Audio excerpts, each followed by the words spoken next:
అక్కడికి సార్. అక్కడికంటే మీరు ఎక్కడికి వెళ్తారో అక్కడికి. వాట్? అక్కడ నీకేం పని? ఇక్కడ మాత్రం నాకే పని, ఖాళీనే కదా, అందుకే వస్తున్నాను. పైగా మీతోనే ఉంటాయి కదా నాకు సేఫ్టీ.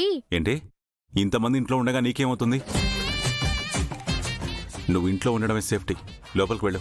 అది కాదు సార్. పెద్దరు సార్ నన్ను అట్టా దబాయిస్తుంటే మీరిట్ట మౌనంగా నించుంటారేంటి? చెప్పండి, మీరు చెప్పినట్టే చేస్తున్నాను కదా. నేనా? నేనేం చెప్పాను? అమ్మో పెద్దరు, మీకు మతి మరపు ఎక్కువైపోయింది.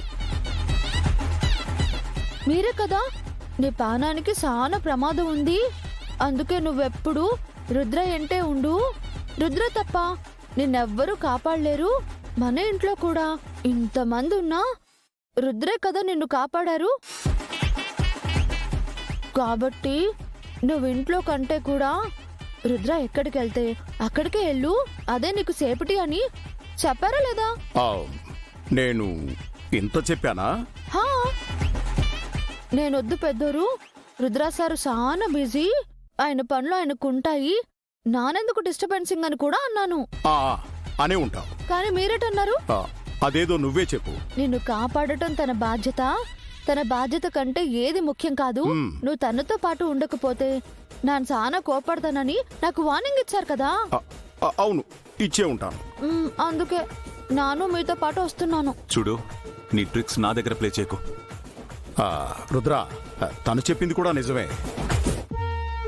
నేను తనతో అలాగే చెప్పాను. మీరు కూడా ఏంటి పెదనాన్న, మనం వెళ్తున్న ప్లేస్ ఏంటి, మ్యాటర్ ఎంత సీరియస్? గంగ అక్కడికి గాని వస్తే అక్కడ కూడా తింగర్ పనులు చేసి డిస్టర్బెన్స్ క్రియేట్ చేస్తుంది. చూసారా పెద్దోరు, మీ మాట మీద వస్తే నన్ను ఎంత మాట ఉన్నారు.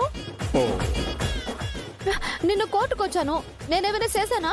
ఎంత బుద్ధిగా కూర్చుని ఉన్నాను. అవునవునవును, ఎక్కడ ఎట్టా ప్రవర్తించాలో నాకు ఆ మాత్రం తెలీదా? నాకేమైనా బుర్ర పనిచేయదా?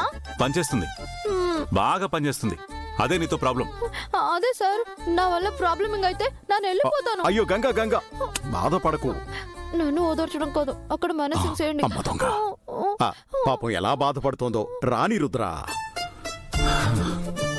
గంగ అడుగు పెడితే నీకు తప్పకుండా మంచి జరుగుతుంది. అవును, గోల్డెన్ లెగ్గింగ్ సారు.